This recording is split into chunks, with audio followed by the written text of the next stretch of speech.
Well, hello again. It's Liz here speaking to you from the Hygge Hut. Great to have you join me. I would like to begin this podcast, if I may, with a big thank you to my wonderful clients who so generously give me the inspiration to pay forward and share with you our learnings and our knowledge. And this podcast is no different and has been developed and written for those of you who recognise your life and your career, however successful, is littered with what I call empty victories. You know, being successful or even affluent does not prevent or protect the emptiness of feeling unfulfilled. You are listening to the Guru Code podcast. Welcome. And today I would like to introduce our discussions by beginning with the quote from John Maxwell. Anyone can steer the ship, but it takes a leader to chart the course. Now, not only do I think this is a simple quote, but I think it's a very clever quote and absolutely fitting for our title of conversation today, which is Overcoming Those Empty Victories. So let me tell more. I may not be a mind reader. I would like to be a mind reader, but I've never been a mind reader. However, my experience tells me that we have all found at some time in our lives or our careers or as a business owner when we feel like we have lost the purpose to it all. You know, when you lose the thread and you can't find the beginning, it is frustrating. You know, when you get to the end of something and wonder what the effort was for. Why you put so much energy in there. Why did you even think the outcome had seemed so important?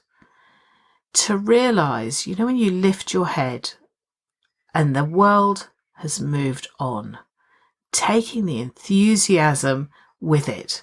It's a bit like when the tide comes in, you know, it rolls up the beach and it takes the sand and the shingle with it.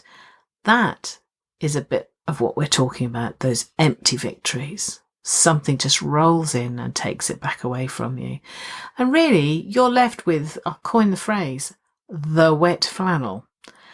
Or, let's get really dramatic, the actor who finishes a deep, dark scene, waits for the applause, just to look beyond the footlights into an empty audience. I mean, this is what nightmares are made of for actors, aren't they, and thespians? But I want to tell you a little story, just a short story if I may, but it brings it to life, and it's about a client of mine. Now, I'm going to call him Brian because for the sake of confidentiality, and I've changed other characteristics too, just so that, we look after him. But Brian came to see me almost a year ago after he'd found himself struggling with motivation, enthusiasm, a feeling of loss of clarity in his life and position. Now, yes, I accept it could have certainly last year had an impact on a lot of people in business and in those leadership roles. But there was something more for him, more for Brian. He'd found himself questioning what it was all about. He told me that he had always pushed himself to achieve and that he achieved most things that he had set out to do, but he also reported, I can't say I've ever done anything remarkable.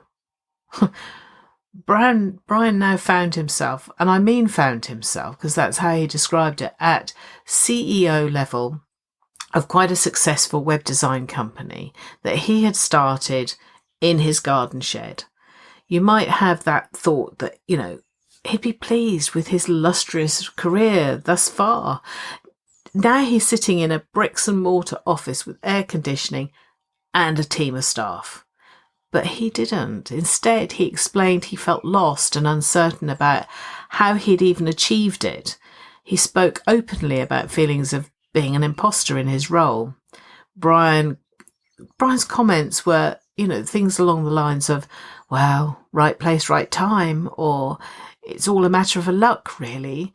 Just fearing one day that someone would tap him on the shoulder and ask what he thought he was doing. Brian liked his job well enough, and he said that, you know, but he felt unfulfilled empty. See, interesting enough, when we'd worked together for several weeks, and it took him some time to unpick this, but he concluded that he felt that he'd followed other people's dreams, fulfilled other people's expectations of him. And yet, actually, it's what an awful lot of us do. And if you had time to go back and ask those people what their expectations were of you, you would be amazed just how incorrect your perceptions potentially were. So at this point, it was important to add that Brian acknowledged that he'd been really happy up until now. It's not like he'd been forced into anything out of, fear of reprisal or anything like that. No, Brian recognised he had sought external validation for all his efforts right from an early age. He enjoyed the praise for what he was good at. Now, however, at this point in his career, he felt a sense of loss, emptiness, invisibility. It's like he had made it and there was nowhere else to go. He no longer was recognised for improvements or scaling or anything like that. It's like he'd hit that glass ceiling and it wasn't enough. You see, for so many of us, we follow our way into leadership positions. We pick up the slack for others that step away from things, whether we have chased a title because it's the next natural step, or meeting the expectations, like we said, of others around you, or perhaps what you see other people's expectations are around you, they are of you. Perhaps your family values or careers advice was to follow family tradition into a trade. Now, this is always very interesting when you look at schools and universities. You have people who, dad was a politician, therefore I need to be a politician. Mum was a barrister, I need to go to the bar and do medicine. There's a real strong historical family history that you can track through medicine, where people follow each other in, and it's almost more difficult for those people who have stepped away from trades and excelled in something that the family think is above and beyond their dreams. Even that is almost more dangerous to the person, because they feel if they let go of that they've let somebody down. Perhaps you followed into something like Brian that you were naturally gifted at, and then find that you followed, and I don't mean this to be rude, but there's a sense of, I followed a path of least resistance, no effort, didn't have to step outside of my comfort zone. Maybe it was the title or the pay grade which filled the gap and carved your path to prove yourself to someone else. Oh, that's an absolute classic, when you do it just to prove to someone else that you are worth it.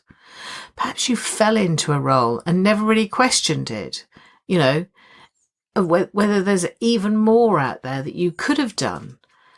Brian certainly felt he had cheated his way into his success.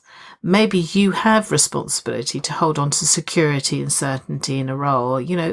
If you look at how we all used to be, certainly when you look at sort of the traditional roles where you were main wage earner or whatever, you stuck to it because that's what your responsibility was. Perhaps though there was a blind belief that if you reached a certain point in your mission, you would be able to have an impact on something, like I did. I remember being told by a valued colleague, very valued colleague, not to fall on your own sword, Liz. That warrior beating your own drum to get somebody to listen.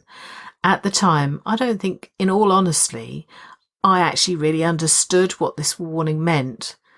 I did, however, come very close to let's put it this way, a fatal wounding, when I had a heart attack in my early 40s through overworking, putting in excess hours with high levels of stress and very, very low levels of support.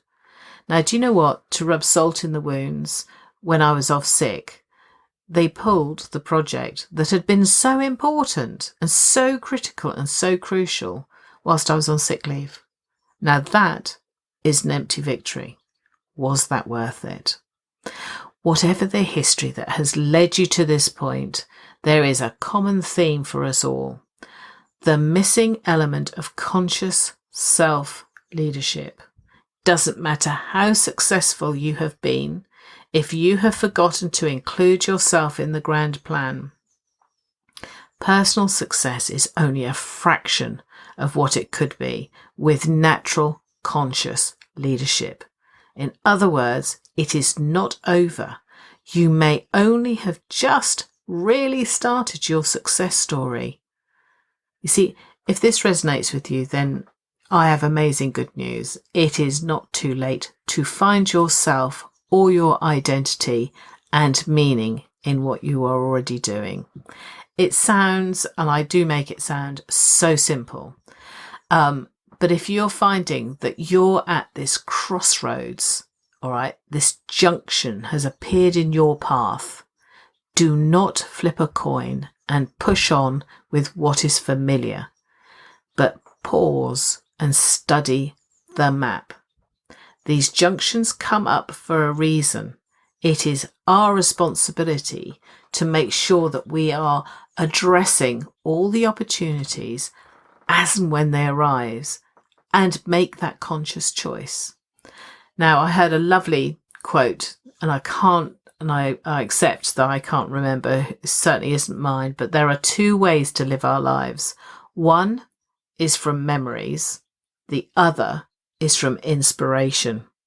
You just put that on your roadmap and ask yourself that every time you make your decision about which direction to go in. So these and to simplify it, so you've only got those two things to choose from. I mean, hurrah! How lovely and uncomplicated is that? So this isn't a call for you to throw the baby out with the bathwater or, jump out of the frying pan into the fire, but perhaps to turn down that heat, let some water out of the bath, and just consider yourself in your next move. So you are coming from inspiration, not the memories. You are likely to prove to be the biggest obstacle or block in any plan you come up with. Just remember that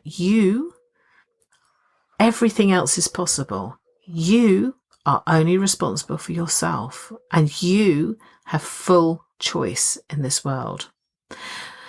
When you consciously engage with that natural leadership, okay, you will recognize everything that's going on around you, and you will look inwardly for the answers as well as the solutions. Life is too short for empty victories anymore, and you must not be left feeling unfulfilled. And the thought of looking back over decades wondering, what if, why didn't I? According to an article in The Independent, get this, the average Briton thinks about quitting their job 16 times a year. There's only 12 months in the year. To be doing that more than once every 4 weeks is terrifying. Now, if this is you, then perhaps you might consider throwing caution to the wind and just quitting it. I get it, and it is an option, but I'm not advocating for that. I just think that in every situation, you apply this self-leadership concept, that human leadership concept about where you are, what values you're holding. You will naturally lead yourself to be where you need to be. So what is this natural leadership? It does sound a bit woo-woo, I get it, but it isn't. It is so practical, and you become pragmatic when you do it. And I try so hard to be succinct when I'm explaining the intangible. I just don't want it to get lost in translation, because this is how we've all got to these crossroads, because we've lost an understanding somewhere. We've lost that translation. So here are my 2 suggestions for starters, all right? And I encourage you to take them away, study them at your leisure, re-listen to this. It's fine. Each one Each will take you into the realms of emotional intelligence, okay, and will require you to do some soul searching. But boy, oh boy, when you really open up to knowing yourself and creating change, you're committing to knowing what you're doing, where you're coming from, and creating what change needs to happen, you can reach transformational results. So here we go. Suggestion 1. They're not short. Suggestion 1. We can find meaning in everything. Everything. This is not a scavenger hunt. Now, I know that is brutal, but it is true. This life should not be a scavenger hunt. This has got to be life, if you think, has got to be I don't want to say a glut, but it is pick and mix all the way, not rooting around for the scraps. So we will not find fulfillment, if that makes sense, in chasing success, let alone competing for success. And I've seen and experienced the trappings of this so many times in my career. It's almost verging on uncouth how other human beings will step on each other to leverage where they are going. To hell with you, where they're going. So we can, in any job that we do, we can all find and do it happily. If we spend time working out how we experience our values first, and that's where we're going first and foremost. How? Let's start with the old-fashioned turn of phrase, and very little used now, but everyone understands the term pride. Pride will often lead you towards a value that you hold. Now, the big thing about values is they are almost unspoken. They sit at such a deep level in your subconscious mind that you often don't understand them or don't recognize them until somebody steps on that toe. All right.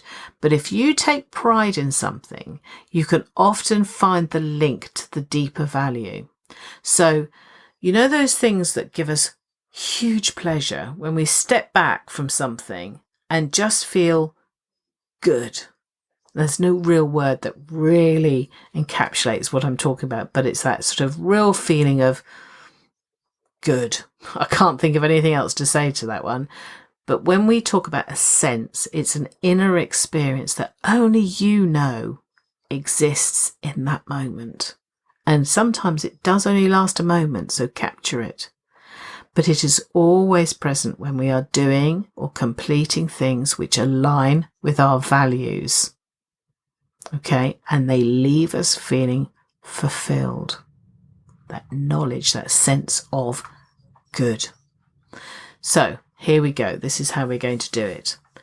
Always start with the end in mind and with which specific chosen context. Okay, so what do I mean? So let's start with, what area of your life do you want to experience this sense of fulfillment? Is it work? Is it business? Is it pleasure? Is it all three? You can have all three. This is pick and mix. It's just which one comes first. Okay, work on one first. What does the fulfillment mean to you in your chosen area? What would that look like? What would it feel like? How would you behave if you had that fulfillment? Write it down. Grab a journal, a piece of paper, an old envelope, wherever you're doing. Get a napkin. If you're listening to me somewhere and you're having a coffee on the train, write on a napkin. Start to write any words that come up whilst you ponder that question. Any words. None of them are wrong. Write as if you already have what you're seeking. So you're going to write it in the positive. For instance, my word is valuable. I am completely dependable. I am offering great value. I thrive on being of service. I like being needed. So it's those sorts of things. They're the things that give you that fulfillment. Notice what the emotion is and the feelings are as you write those positive words, that positive language, and you start recognizing in that area what things mean to you. Okay, now suggestion 2. Please take your time. This is not for doing live as we speak. This is a press pause and do some work. So suggestion 2, learn how you are communicating with yourself. So often we already have what we are looking for. This is the key. This is the nugget, all right, for that plugging the emptiness, all right, so we fill ourselves up. So often, listen to it, so often we already have what we are looking for.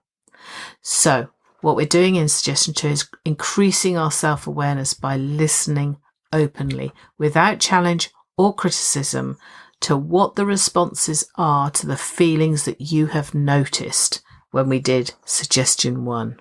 All right. Begin with when you last felt fulfilled. Only as you recognize it. Those words that you're saying, when did you last feel those things?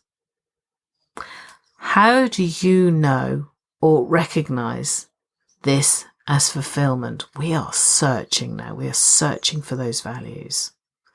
You are looking to match up your responses, all right, in suggestion 1 to a memory, because we want to really open up our self-awareness that actually in everything I do, and this is an absolute belief that I want you to try and adopt, as if it was just like the sun coming up. Everything you do in one area of your life, you are likely to do in others. So to be completely dependable is a value, and it will resonate in all those other areas of being important. So when you've noticed true fulfillment, where do you notice it, i.e. in your physical body? Is it in your chest? Is it in your head? Is it in your stomach? We want to anchor that feeling so you always recognize it in anything you're doing. The magic of these instructions, for those of you who are still listening, I congratulate you, is the unspoken language of your inner being. It is your experience. It is just like understanding the language of love. This is the love for ourselves. Self-leadership is knowing how to recognize these as if they are landmarks, and seeking them in every experience is the process that we're taking you through. Okay. It will tell us when we're on track. When you know those landmarks and in everything you're doing, you're going, yep, yep, yep. You absolutely know you are going to arrive healthy and well-rounded. When you lose sight of them, this is when you are lost. It's when you are searching. We don't want to be in searching mode all the time. We want to know.